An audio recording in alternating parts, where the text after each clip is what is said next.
क्यों? जिसकी उम्र बढ़ती गई वो अंदर से निकल के और दरवाजे पे आता गया। सीसीटीवी, वो बुढ़ा चौकीदार नहीं कह सकते भाई, ठिकरी पहरेगा सबसे मेहनती सबसे कीमती आदमी।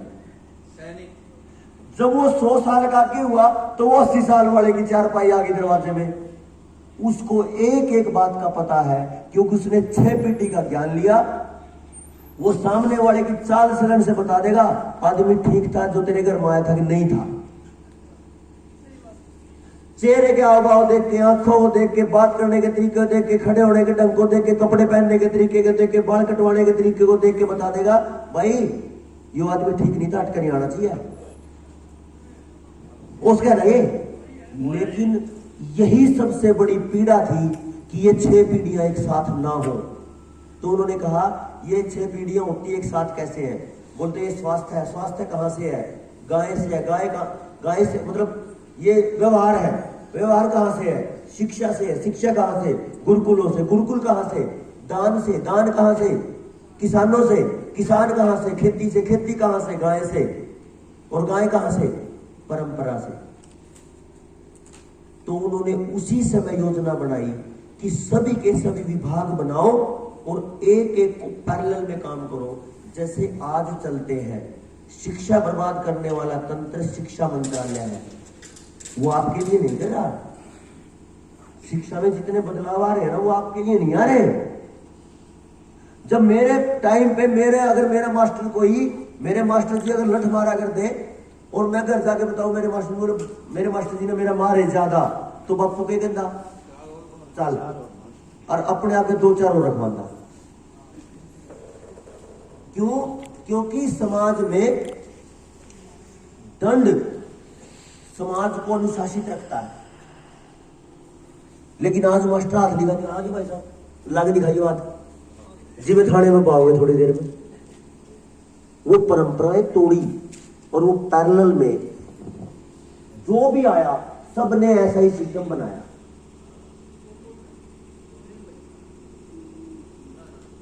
तो आपको क्या लग रहा है ये अपने आप ही हो रहा है सब या कोई कर रहा होगा इसको? मैं बताऊं मेरे बड़े भाई बैठे सारे कुछ बराबर के मतलब मेरी एक बीमारी है यार। मैंने कॉलेज में पढ़ा रखा तो शाम तक जब तक बात नहीं आवे ना खावा या ना तो आगे बढ़ने का जी नहीं करता। क्यों जी मास्टर जी? तो थोड़ा रिस्पॉन्स तो देंगे ना, बात ठीक है, गलत होगी तो रोक देंगे, ठीक होगी तो चल नहीं होगी। तो ये जब चल रहा है सिस्टम तो इन्होंने क्या किया कि भी ये भारत में भी चलना चाहिए। तो 1857 के बाद इन्होंने गाय काटने के कत्लखाने खोले, शिक्षा का एक अपना विभाग बनाया, नागरिकता का एक कानून बनाया, पुलिस एक्ट बनाया और पता नहीं क्या क्या बनाया। अर्थव्यवस्था करने के लिए आरबीआई लेके आए। वो पूरा सारा सौदा उन्होंने करा। जैसे कहते हैं कि आजादी आई, चलो कहते हैं मान लेते हैं कि आ गई, क्योंकि उसके लिए भी बहुत सारों ने अपनी शहादत दी है तो मान लेते हैं कि आजादी आई। आजादी आने के बाद 30-40 उन्होंने विभाग बनाए मंत्रालय में। और वो मंत्रालय किसके हिसाब से चले? जैसे भारत आजाद हुआ, आजाद होते ही कुछ ही महीनों बाद फिर गुलाम हो गया। कहीं आपको पता नहीं? पता है क्या? हाँ, उसका नाम था GATT agreement, general agreement on trade and tariff. उस पे 1948 में फिर से भारत ने समझौता कर दिया, समझौते में साइन कर दिए और भारत फिर से चलने लगा उन्हीं की शर्तों पे जिनसे हमने पीछा छुड़वाया था। कैट एग्रीमेंट 1948 में फिर लागू हो गया। और ये ने व्यापार के तरीके जो दुनिया में व्यापार करता था भारत, उसमें और उलझता गया और उलझता गया और उलझता गया। और 1984 में आते आते उन सभी देशों ने ये कहना शुरू कर दिया जो यूरोप के अमेरिका के देश हैं, जिनके पास अपना खेती से पैदा होने वाला कुछ ज्यादा है नहीं, वो केवल मशीनों में पैदा करते हैं और मशीनों में पैदा होने वाले को बेचने के लिए, लूटने के लिए दूसरे लोग देशों पर वो कब्जा मारने के लिए कहते हैं कि वो नियम पुराने हो गए, नया नियम लेकर आओ। तो 1984 से उन्होंने एक नया नियम तैयार करना शुरू किया। जो पहले general agreement of trade and tariff का कैट एग्रीमेंट था, वो बाद में धीरे धीरे 10 साल बाद जब ड्राफ्टिंग तैयार हुई पूरी 2000 शर्तों की 700-800 पेजों का ग्रंथ, वो जब तैयार हुआ तो 1994 में वो भारत में आया। 1994 में यानी लागू कर दिया भारत ने, साइन कर दिया उस पे। उसमें फिर भारत के सत्यानाश की बढ़िया पटकथा लिखी गई। इस पूरे सिस्टम में WTO लेके आया PPP project, public private partnership project. यानी इन तीनों शब्दों को समझना आप, क्योंकि मैंने कल भी आपको आते ये बात कही थी, क्योंकि मुझे पता है कि जो साथी यहां आए हैं उनके लिए ये समस्या बनती है।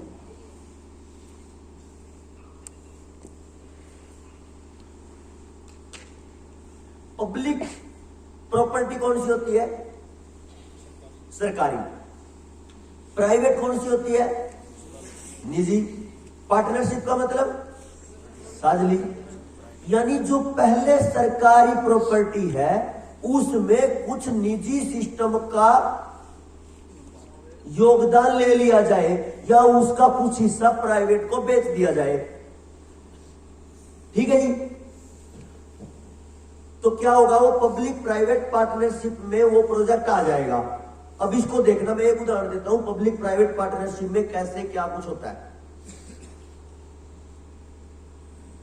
1991 में इस WTO के साथ में एक और प्लान आया था जिसका नाम था LPG। सुना है LPG का नाम? क्या है LPG? अच्छा, मैं कुछ और सोच रहा हूं। LPG है लिबरलाइजेशन, प्राइवेटाइजेशन और ग्लोबलाइजेशन। यानी लिबरल हो जाओ, यानी उदार हो जाओ। क्या करो जी उदारपण में? भाई अपने लोगों का सामान तो कम बिकने दो और विदेशियों के सामान को ज्यादा बिकने दो। इतना प्यार करने लग जाओ विदेशियों से, यानी इतने उदार हो जाओ, फालतू टेंशन ना लिया करो। क्या करो, जो भारत में पैदा होने वाला सामान है उस पे टैक्स को बढ़ा दो, तो क्या हो जाएगा? चीजें महंगी हो जाएंगी। और जो विदेश से आने वाला सामान है उस पे टैक्स घटा दो, तो क्या हो जाएगा? तो आपने वोल्वो वाली बात कही थी, कौन सी में बैठोगे? वोल्वो। या तो वोल्वो में, यानी जहां फायदा होगा। इधर कहां जाओगे? क्या खरीदोगे? सस्ता या महंगा? तो सस्ता खरीदोगे। तो जो चीज सस्ती होगी वो चीज ज्यादा बिकेगी। अच्छा एक चीज देखो, हमारे बूढ़े कितने कमाल के थे। चाणक्य ने अर्थशास्त्र लिखा तो पता क्या लिखा? विदेशी सामान अगर आएगा तो टैक्स लिया जाएगा 10%, और अगर भारतीय सामान बिकेगा उस पे टैक्स लिया जाएगा 4%। अच्छा वो बोला था कि वो भी तो कर सके था, विदेशी ने 4 और भारतीय समाज ने 10%। वो बहुत समझदार थे, उनकी बुद्धि पर